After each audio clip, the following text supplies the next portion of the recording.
Welcome to this guide on StatefulSets. StatefulSets are a specialized Kubernetes workload controller designed specifically for managing stateful applications.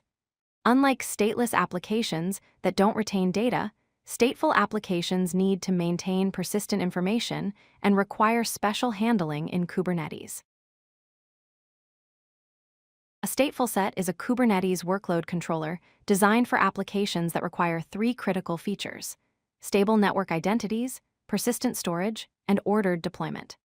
Think of it as a way to manage applications where each instance needs to maintain its own unique identity and state, such as databases or message queues.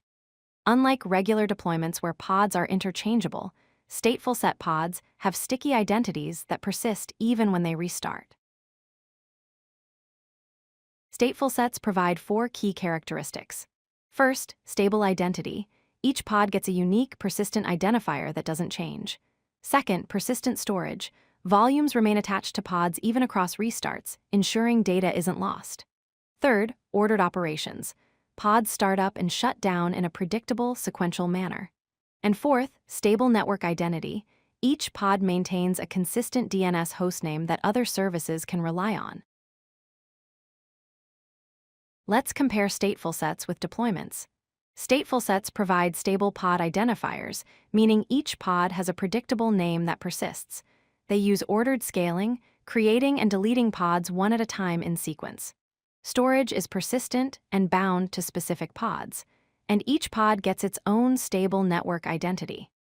In contrast, deployments use random pod names, scale pods in parallel, typically use ephemeral storage, and provide load-balanced access without individual pod identities.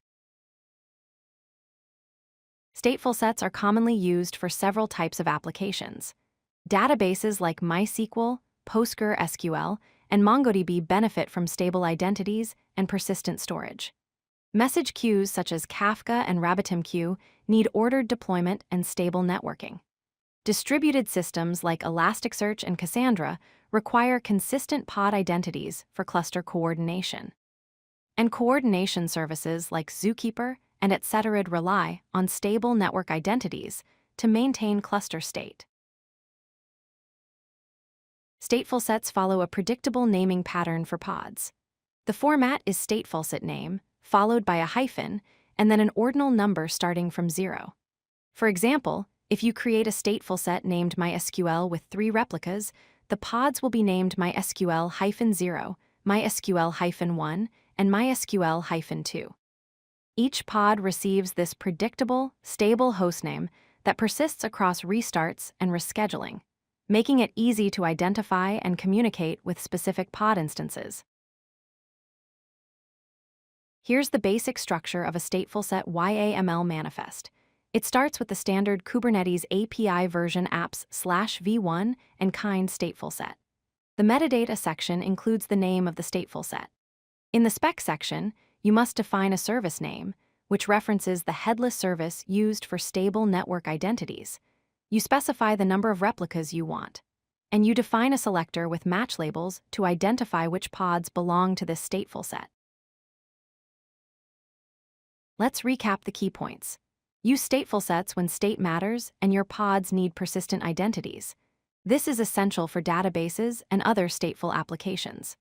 Stateful sets require a headless service for stable network identity, which allows each pod to have its own DNS entry. And remember, pods are created and terminated in sequential order, ensuring predictable and controlled scaling operations. Understanding when and how to use stateful sets is crucial for managing stateful workloads effectively in Kubernetes. If you like this video, hit that like button and don't forget to subscribe.